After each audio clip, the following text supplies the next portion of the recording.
Enjoy this Wild Soul Gathering production. I'm Dr. Sandra Marie. Pour yourself a really tall glass of spiritual curiosity and join me for the Happy Hour for the Spiritually Curious podcast. In the spirit of happy hour, cheers to some new insights, peace, revitalization, and perhaps an aha moment that may change your life. Hello, everyone. Today in the studio, I have Steve Koch. Welcome to Happy Hour for the Spiritually Curious. Hey, thank you, Sandra. I'm so happy to have you here. Thank you for joining us. I've had a lot of conversations on the show on how can we address and support others who are spiritually awakening or have new gifts turning on and they're uncomfortable with them. They have a little fear and uncomfortableness with it. And then what I realized was I wanted to share my personal experience that I had on a trip to Egypt in 2019, where you and I actually met. And on that trip, I traveled by myself, but I had a lot of like, what the hell is happening kind of moments on that trip. So I thought as I've put this out for the listeners, I've actually had my own experiences. And to be honest with you, I've had a lot of listeners reach out and ask me just to do a show on the Egypt thing because I've touched on it. But I'll be honest with you, I've really not felt real comfortable talking about it. And I thought, who better to talk about it than Steve? And I don't even know if you realize what a profound role you played for me on that trip. So thank you for joining us. Oh, you're welcome. Before we get started, though, I was hoping that you could talk a little bit about your fascinating spiritual journey, just to get the listeners to know you a little bit, because you've had a pretty interesting ride so far. I know it's not over with, but so far you've had an interesting one. It has been. I mean, where to start? It's like the way I look at it now is the spiritual journey and life itself is all the same thing. There is no differentiation between the two anymore. At different times when I was younger, I made conscious choices or unconscious choices to follow certain paths, traditions, practice techniques, so forth, do the whole kind of what's thought of as the spiritual journey. Or just to start at the beginning, from my experience, it's that my awareness or memories or whatever you want to call it, go back to before this lifetime. I remember being in that void or whatever you would call the space astrally and wanting to come back to Earth, coming into Earth to parents who would support that I wanted to continue that journey. I felt like in the past I had not quite completed that journey or gone far enough, and I wanted to do more. So my memories go back before birth and the birth process, recalling that too, and then coming into the world and going, what the heck's going on? This isn't what I was thinking I wanted, but it was perfect. It was perfectly what I needed. The people around me were of their generation and had their languaging. Excuse me, it's a little early in the morning here, and we're in the middle of ice and snowstorms, so there's a little bit of that winter voice going on. So the people around me, from my grandparents and parents, were very, for their generation and their languaging, they were very spiritually in tune. So I gained a lot from them and was raised in a church that was very old, mystical, traditional, the Orthodox, Christian Orthodox church. A lot of mysticism and so forth. So from early on, I got a lot of support and inspiration. But when I hit teenage years and got rebellious, I wanted more and wanted something different. I started looking around, not very intensely looking, but as soon as I was open to it, things just started falling in my path. Someone saying, oh, you want to go to a yoga class? It's supposed to be really good for you. Or, hey, have you heard about vegetarianism and different things like that? So things started coming my way, and I started taking different paths than was laid out for the typical young boomer age of what was offered. You had corporations, military, entrepreneurship. You had a couple different paths to go, and I was like, I don't want any of those. When I saw that there were alternatives, I just grabbed them up left and right.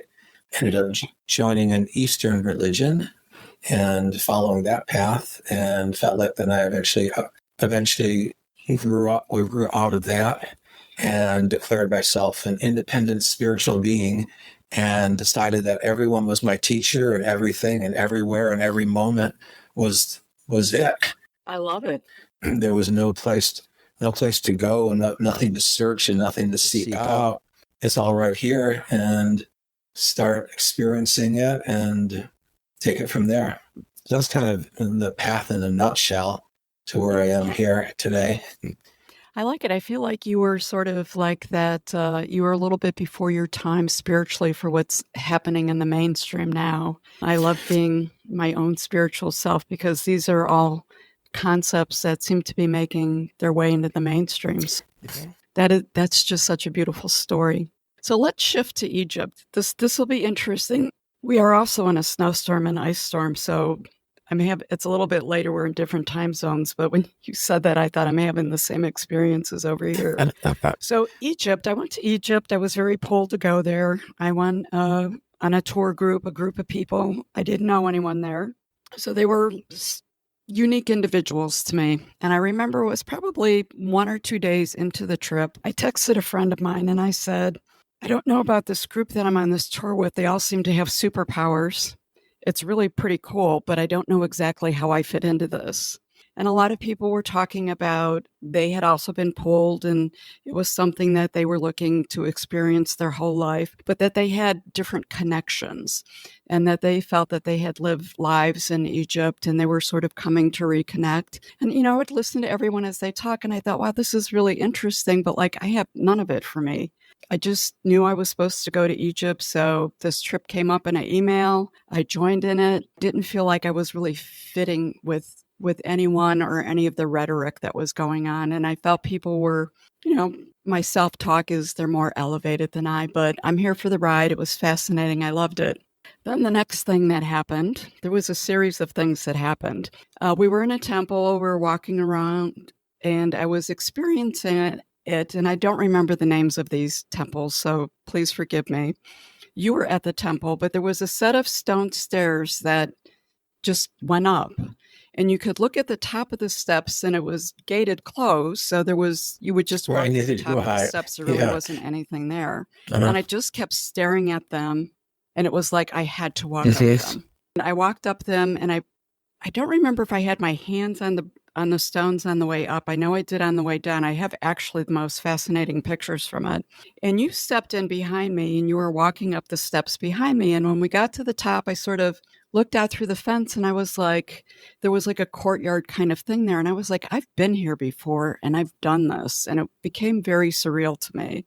I turned around and you passed me up and you walked behind me. And when I looked down the steps, there was like a series of people that had followed us up the steps. There was like 8 people and everyone was like on every other step.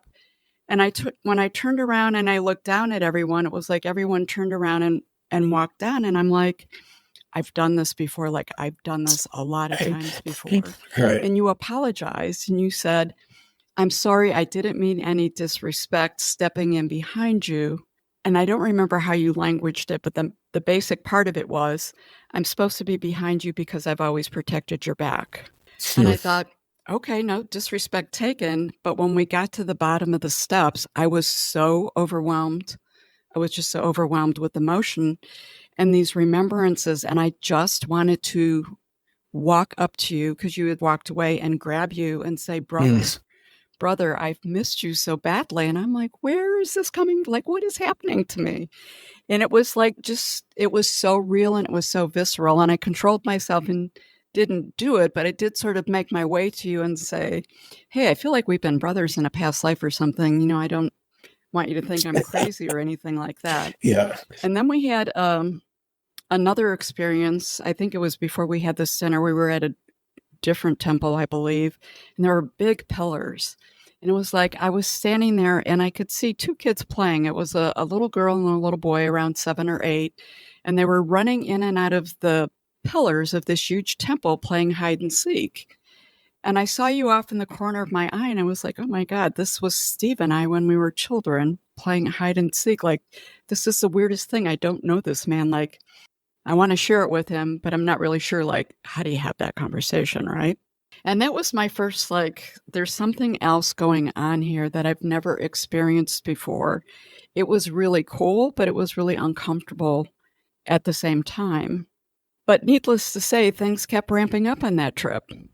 And I think they ramped up for a lot of people on that trip because it was a lifetime experience. And the one thing that I'll throw out there is it's a group of people where most of the people did not know each other, but still have stayed interconnected in a personal way after the trip. It's just sort of unique with people that I've met and traveled with. That's a little bit different. Oh, yeah. So we go into this tomb. And you have to crawl down inside of these tombs, and they would only let small groups in at a time, like maybe 4 or 5 people. So I get down into this tomb, and I am just like really way overwhelmed, different than the steps. And I remember, again, I caught you out of the corner of my eye, and it was like, oh, wow, there's Steve over there. He's sort of, you were like sitting, you were squatting or sitting on the ground, and there was a stone tomb. And I was pulled to it, and I walked up, and I just wanted to literally fall to my knees and bow to the tomb. And I was like, oh my God, what is happening to you? Like, what is this all about? And it was like I started feeling teary, and I'm sort of doing the eye darting thing, looking around to see if anyone else is noticing me. And the thing that's really strange about it is during that week or 10 days that trip was, I had seen other people do it, but I didn't understand it. And now that it was me, I was really, my self-talk and my self-judging was like coming out all over the place. I did end up falling to my knees, and I put my hand on the top of it. And I remember like kissing where the head would be and saying, Father, I've missed you. It's been so long. I can't wait to reconnect. I went off in a corner, and I literally like just stood in the corner and spent time with myself. And again, I remember watching you. You were across the room in a corner, sort of observing, I think, other people, what they were doing, or having your own moment, for all I know, because everyone was having moments. And then there was the whole Sekhmet statue thing, right? So there's a statue of Sekhmet that's in one of the temples, and they have I'm going to say they have her locked away in the stone building. So we had to have the Egyptian security and police. It was all specially arranged, unlock the gate. Right. And there was a lot of activity that went on with a lot of people on the trip. So again, it was different groups that went in at a time. And as I was waiting my turn to come in, because I was one of the last people, it's very private, that sort of caught up with the group. There was an elderly woman that I connected with that I seemed to be helping around a lot. When I walked in, I was waiting my turn. Again, I became very overwhelmed with emotion to the point there were tears coming down my face. And I was like, this is just so strange. Like, I'm not really sure what's happening. And then I heard, this will not sound right, but yelling and screaming. So there was yelling out and things being said, and people came out of their visit with the Sekhmet being statue, and like they were crying. There was a lot of emotional stuff going on. So then I was like, oh, okay, this is interesting. And then it was my turn to go in with my group. And I don't know if you were in my group at that time or not. Honestly, I don't remember. I was standing next to the statue, and I couldn't take my eyes off of her. And I was just overwhelmed. Like, I know you. Like, I've met, like, you're my grandmother. And I just kept having this vision of myself as a like 2 or 3 year old girl sitting on the back steps with this grandmotherly type of person there. But the emotion was just really intense. I know the photo of you next to the statue.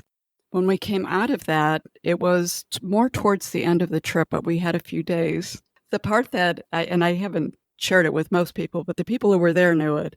Like, I cried and cried. I literally cried for 4 days. Like, I just couldn't stop crying. And I would like go to these set up little events that were set up on the group. And I would be like, just sobbing. And I'd look at people and I am so sorry. I can't stop this crying. All I'm going to tell you is I'm not sad. I have no sadness. I'm just filled with joy, and I can't stop crying. It's the craziest thing that happened. It was my first experience, and it's certainly one that is exaggerated, that I had. And, I'm in my 50s or 60s at that time. And I'm thinking, this is just so unique. Like, who do you talk to about this stuff? Like, what do I do with this stuff? So I phoned a friend, my friend Steve. Do you remember any of that? The whole trip. Oh yeah, I remember all of it. Yeah. Yeah. I mean, let's go back a little farther. So one of the first days, if not the first day of the trip, we were staying at that hotel that was at the base of the Great Pyramids.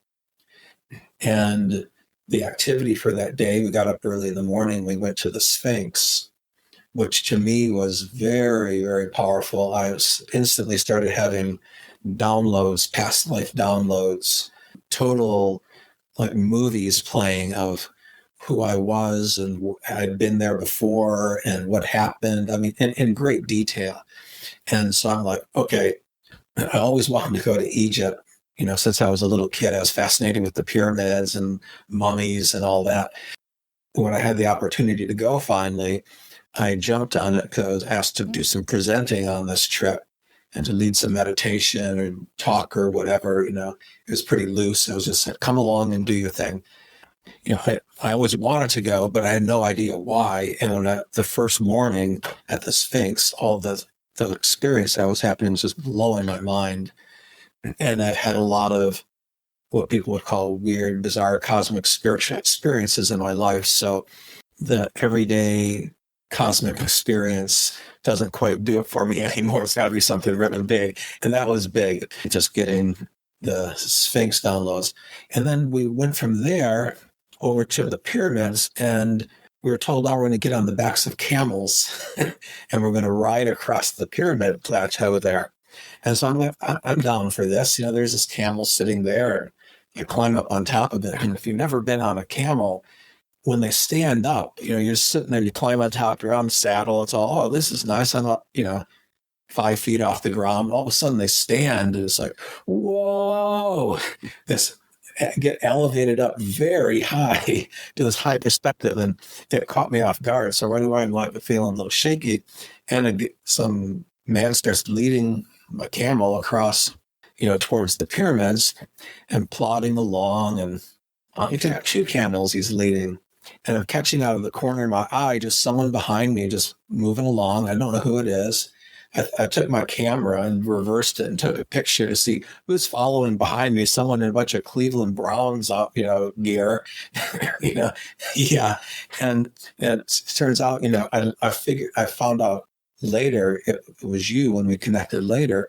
But so from the beginning, we're plotting, across the desert. The pyramids are on our right, and we're just moving along. And we're moving along, and I thought, there's something interesting about that person behind me, but I don't know what it is, but it's not any random thing that's the person I'm crossing the desert with right now.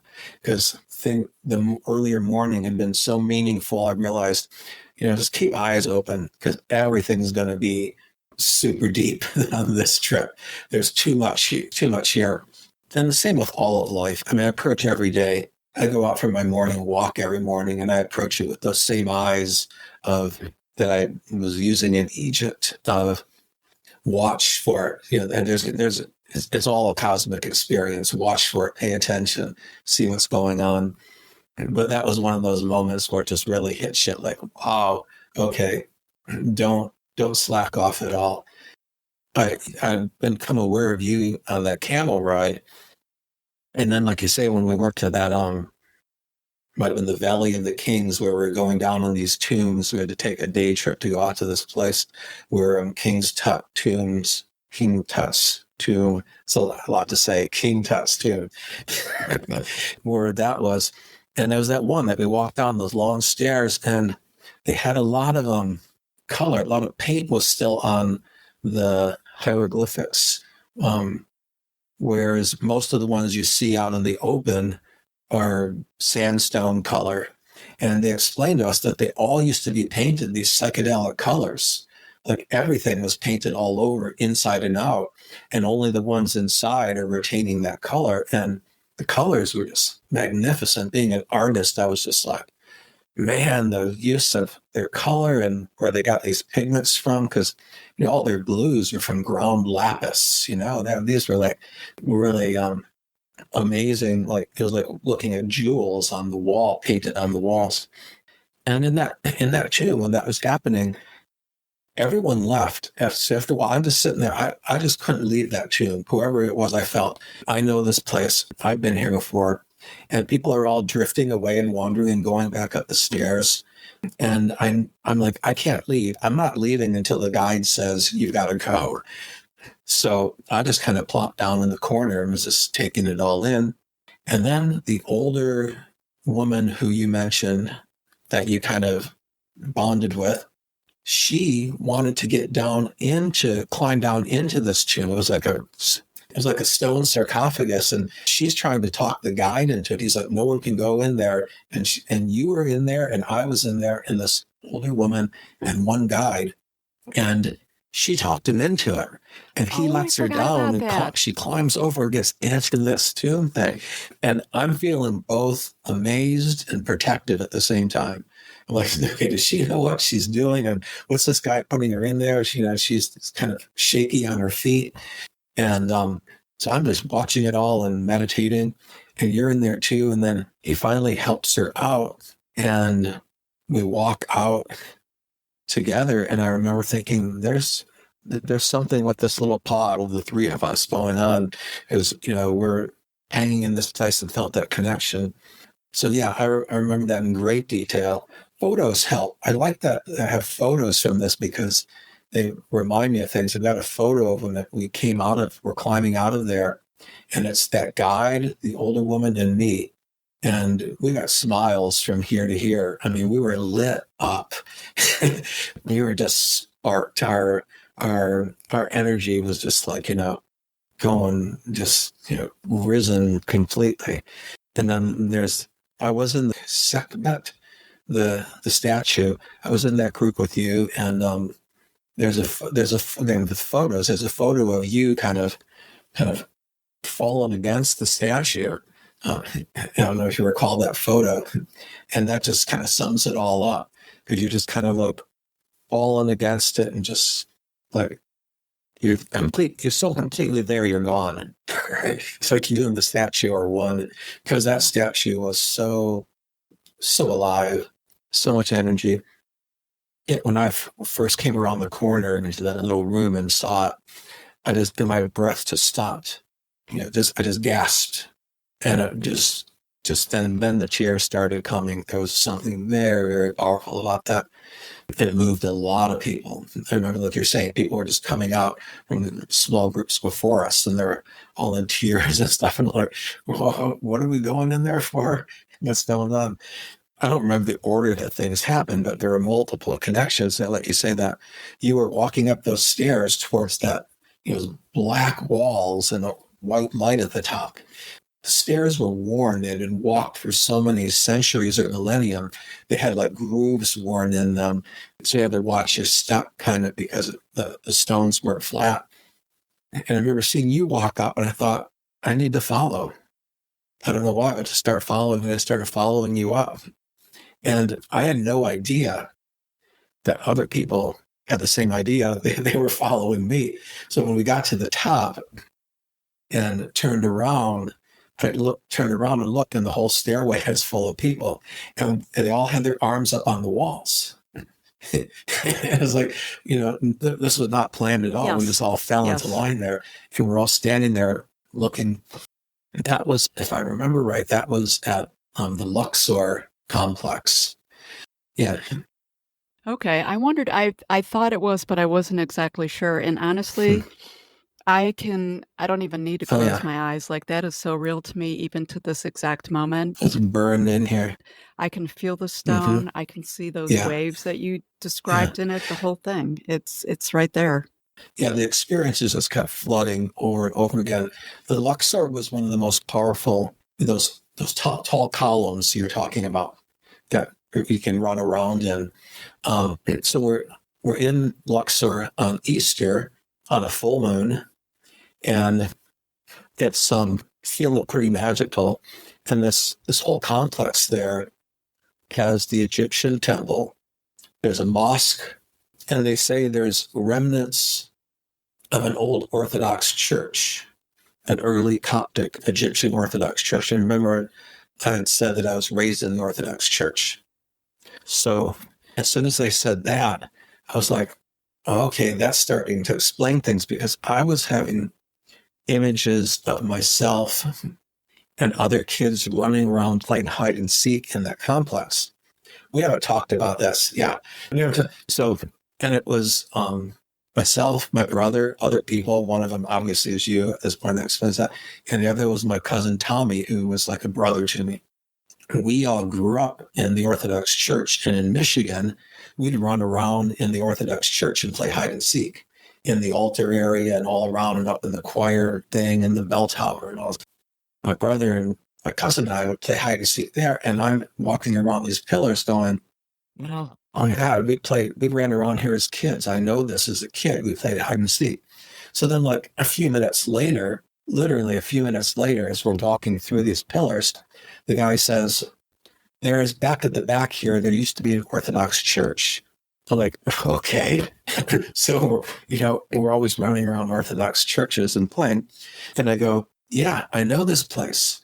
We used to run and hide, and we used to go behind the altar and run through the passageway and run around and come out through the openings, just like at our church in Detroit. We'd run through one door, come out another behind the altar. I'm like, yeah, that's so clear that this is what we did. And we get back there finally to the Orthodox church, and there's faint paintings on the wall that have aged over time. You can see if maybe Jesus or whatever saint they were related with, because the Orthodox Church connect with like one of their saints as their patron saints.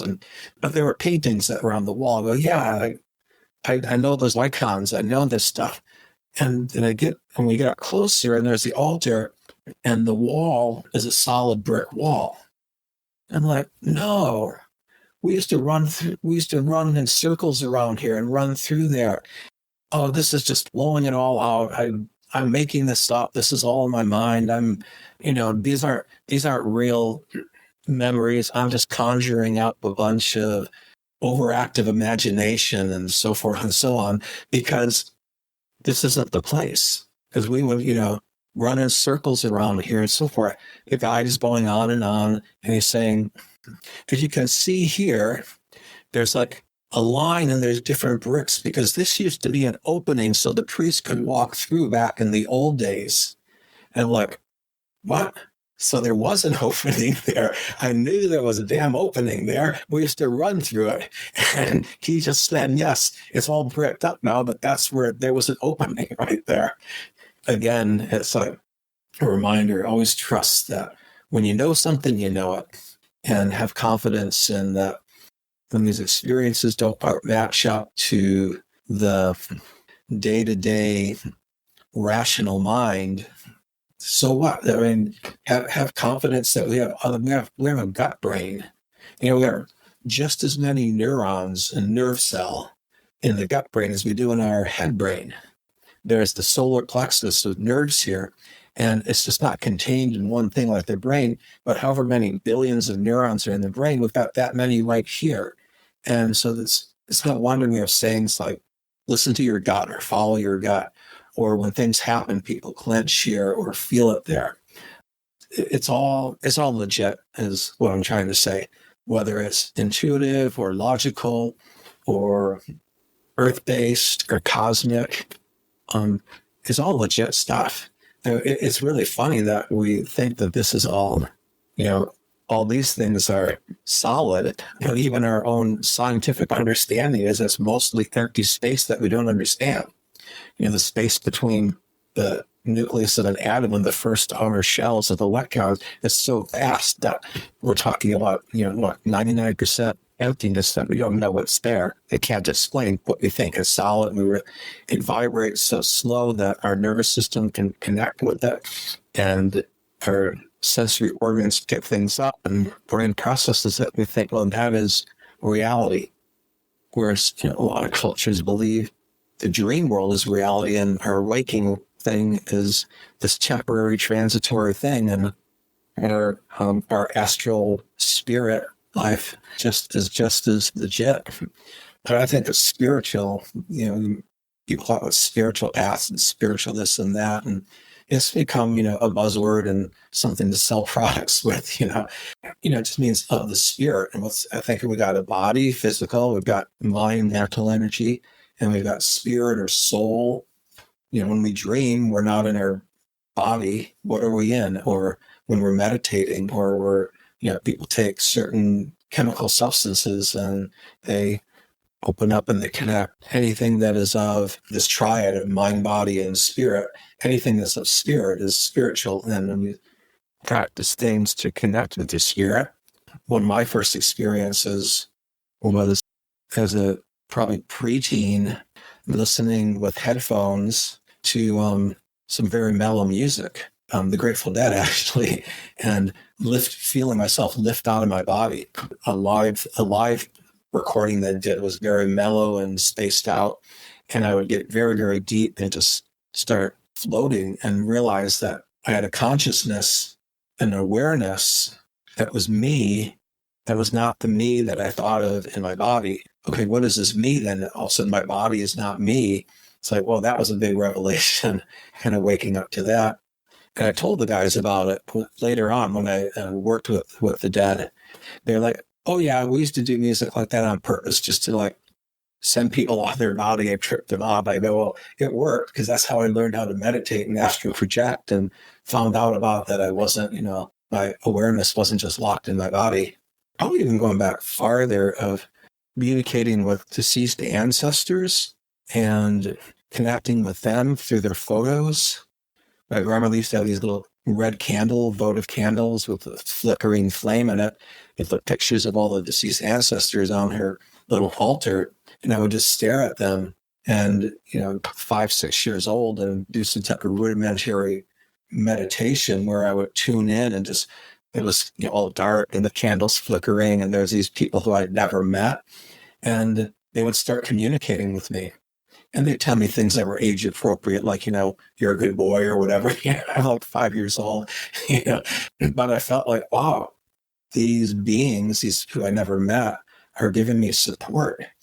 That was reinforced by the religion I grew up in. And then, of course, the Eastern path that I followed, which was Sikhism.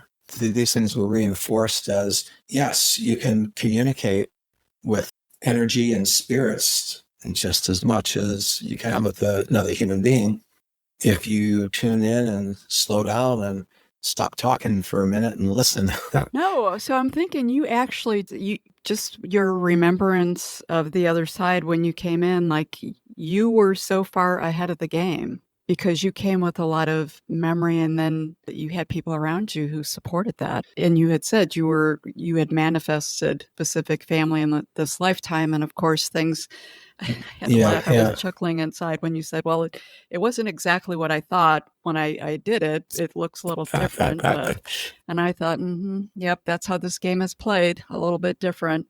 When we talk about Egypt, I guess as I was listening to you talk about it, and the more I think about it, it seems to be a huge connection. My guess is that we all came for a reunion from some other time there. And that's why there's still this strong connection. And part of why that trip was so special. I still have to laugh on that day one where I was like, I don't know about these people. They're all talking about these past Egyptian lives and stuff. Like, I don't get any of this. And then the next thing you know, I'm on my knees kissing sarcophaguses, telling people I miss them, crying. And I was like, it was a lot to process, because it's what you said. You have the intuitive, which I've always had good intuition, but I've now listened to my intuition. Like, I knew it was real, but I wanted to rationalize it with the mental. That's what someone else had asked about doing a show with it, and they're like, I think you're still processing all of it. And I'm like, yeah, perhaps. I don't know. It's hard to, it was just hard to language and explain it to someone. And then I thought, you know what, if I've experienced this, clearly there's people out there listening who've experienced it, and either are like, this is their norm, or it's norm in their circles, or they're like me, who are like, what the hell is happening here? And where do I fit in all of this? And am I going to ever stop crying? Well, a lot of families have like the one person who like the old eccentric aunt or something who tells a story about her cosmic experience. And that's kind of like, people have kind of like held on to that. There's the intuitive psychic type relative who's the eccentric. And for the most part, most people don't talk about it. There's a lot of fear, or there's a lot of stigma. People were, afraid of being labeled with some type of mental illness or something.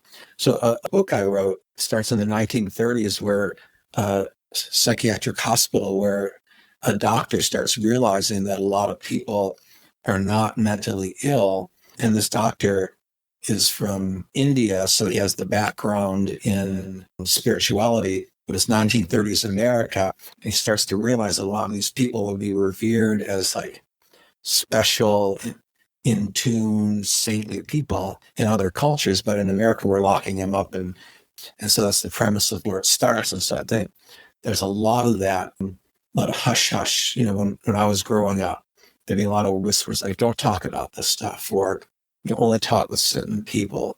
Be careful who you tell these things to, because be labeled, we'll label as weird." We are socialized out of a lot of things. I did want to ask you, you brought up downloads. I'm not really sure. I thought I understood them. Then I'm like, I'm not really sure I understand them. When you Yes. spoke of it very eloquently and matter of fact. I think holding space, downloads, those are a lot of terms people hear. Can you talk a little bit about what the term downloads means for you? To me, it's like a massive amount of information coming in quickly. Usually there can be little blips of little bits of information that come in. I guess I think, and then more is like getting a text. But kind of full on download is like the whole picture comes. Like I just downloaded the whole film or whatever. Someone sent me a video and I just downloaded the whole thing. I can watch the whole thing, the whole 10 minutes and get the whole story there. So like the Sphinx, for example, I just had thoughts, feelings, emotions, images of me as a kid playing on the Sphinx, climbing up on the paws, falling off and breaking my arm, which is interesting because at the same time I had my arm in a sling because I had broke my arm a few months earlier and came on this trip with an arm that was healing up. And the first couple of days I was still wearing a sling just for protection. I wasn't sure how much I would need it. And I found out I didn't need it and got into a whole other zone. That's, one of these overlaps here. I'm standing there getting this download of seeing myself fall off and break my arm there. I saw the whole picture of people coming up or trying to help me and so forth. You were probably there because I was a kid playing around. Got this Sphinx. Probably. So the downloads, it's like massive amounts of information just coming down real quickly and filling up like a complete picture and understanding, like quickly understanding it all, kind of like, at an AI level, just like, whoop, got it all. Okay, I understand it. It always amazes me. Do you think that people can unconsciously be receiving downloads or that it's always conscious? I think a lot of times they can be unconscious for sure, and depending on who the person is or what their receptivity is or how much they want that information. I mean, people have downloads all the time about traumatic experiences, and that's kind of not something they consciously wanted to bring up necessarily, PTSD type stuff. But I think also we can have unconscious downloads where we don't even know it was downloaded. We just got it and we move on, and now we have that information. Yeah, I don't think it has to be super conscious. I think we're taking in information all the time. Things trigger off memories or whatever you would call cosmic memories, these things that are more like imprinted on our more at a spirit level than just like a brain memory of, oh yeah, I remember going to Disneyland when I was a kid or something like that. That's like a brain memory. But there's cosmic memories of like, I've been here before, oh, I've been to Disneyland before. I was here when Walt cut the cord, cut the ribbon and whatever. I was talking about memories of that. Something you said earlier. Oh, so yeah, dropping into 1950s Detroit, Michigan was not what I was picturing as, place to find my spiritual path and to live that life. But, it all fell into place, even to the point of we moved to the suburbs, and that's where I got exposed to yoga in the mid-70s. That timing had to, come together and had to be in that place at that time. So after you and I had a lot of these cosmic connections of experiencing things and thinking, there's something about this group. It's not just a random group, not a bunch of tourists, and there's more connection than we could imagine. It turns out it's not even just past lives, not just this life. And when you think about this, we were born within, short distance of each other as far as the globe goes. Detroit and Cleveland, right? Yes. You're more clear. They were born within weeks of each other. Right. And the Leo of 1957, we both went on and had got careers in healthcare. Yes. We both had 40 years careers in healthcare. We both retired at the same time. Ooh, wow. And our first trip after retiring and our first journey that we're going to do as a big, get retired, I'm going to do this thing, was go to Egypt. Okay, so, and then we're riding along on camels at the base of the pyramid. So then we're like, who's that following behind me? Or there's something going on here. So, wow, I'm so glad that I reached out and you agreed to do this podcast, because I have felt connected to you obviously ever since then. And I think that we've watched each other from afar, but it's nice to share the experience because it was powerful and life-changing for me. It was the first time that it happened. And yeah, I'll be curious what else we have in the future, or what else we have in the next lifetime that we're going to plan to do together, because clearly we've done a few of these. Yeah. And I've seen that with different relationships. It's like we cross paths again, we go our ways, we come back again. And some relationships are meant to be very joined as partnership, and some are just to get re-inspired, reignited, and put back on the path. I don't believe that in any way that this body and this experience is the only thing. There's a lot that came before and a lot that will still come. And according to some, it's all happening at the same time. That time doesn't exist, and we can go off on that. But it's all pretty amazing. And the important thing for me is that these reminders and these cosmic experiences, as much fun as they are, the important thing is that they remind me that it's not just all about me and my limited identity right now. What we call the ego self, the ego, the identity of Steve Cope. I'm in this body. I've had this life. I've done these things, blah, blah, blah. That's all fun and good, and it's been a fun time. The important thing is, if I can't take all those experiences and put it into my heart and just be nice to people, just be kind, even all the cosmic experiences in the world and all the kundalini blowing out the top of your head and communing with the spirit world doesn't mean crap if you're going to be a jerk, okay? Good point. If you can't, if it can't come into my heart, and I can't be a better person for it, if I can't be kinder to people and be nicer, and none of it matters. I look at my parents; they had pretty traditional lives. They were first generation Americans. They got the job they worked at within, actually public service, government sectors, and put their time in and worked real hard and got their pension and lived good lives. They didn't meditate. They didn't do yoga. They didn't travel to sacred sites and have what we call the spiritual New Age experiences. But they served people, and they were heart driven. The proof in it is that when they left the earth, hundreds and hundreds of people showed up to honor them and to talk about how they touched their lives and made their lives better. All these experiences and all this stuff is really, really wonderful. And I encourage people to go explore and break your limits and boundaries. Don't be held by conventional thinking and tradition that tells you things should be a certain way. And take that and let it lift you up. Came here and you touched some people's lives. Whether it's just one person who, you helped have a better experience, everyone we lift up every single one of us needs to be lifted up because we're all connected, right? Yeah, definitely. I mean, we can have these connections where we go, damn, we're connected. Oh my God, there's all this stuff that's so obvious. But, even the ones who you don't know or the ones that you might be initially repulsed by, like, by someone's behavior, attitudes, or words or deeds that seem really horrible and probably are, we're still all connected. We have all these threads going out. And until the lowest and the most, horrible person gets uplifted too, we're all still tied in together.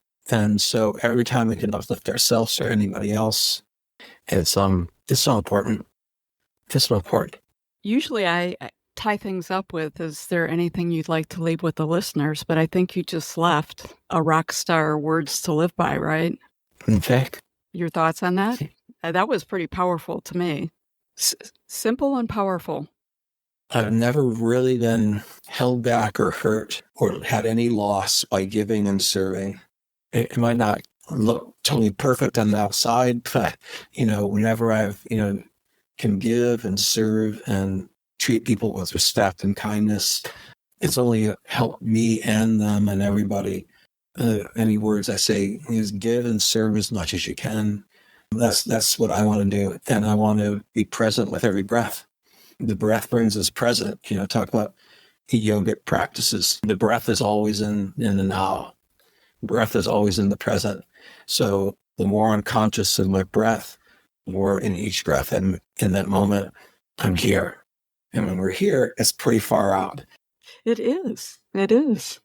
Because here is a great place. Right here, right now is wonderful. To steal a line from somebody, be here now, and give and serve as much as you can, and feel it in the heart, and life goes on. Absolutely. It does. It warms the heart. I am really grateful for this cosmic reconnection of our cosmic connection. This has really been very special for me, and it's really helped me move this all out of my head and honestly more into my heart space. It's a beautiful thing. I want to thank you for joining us. You're welcome. Thank you for inviting me onto this. This is really an honor and a pleasure. And finally, it's nice to connect and have a long chat again. Definitely. This is definitely one of my most special episodes. And to all you listeners out there, I want to thank you for taking time out of your day to join us. Remember, embrace that wild soul. And we love you. Thank you. Thank you for joining us for this episode of Wild Soul Gatherings Happy Hour for the Spiritually Curious. To learn more about our guests, please go to our website, wildsoulsgathering.com. We're very eager to hear from our listeners what you thought of the episode, topics you might like us to cover in the future, your thoughts on spirituality, questions you may have. Please feel free to send us an email at wildsoulsgathering@gmail.com. This is your host, Dr. Sandra Marie, sending each of you peace and love. Until we meet again, embrace your wild soul.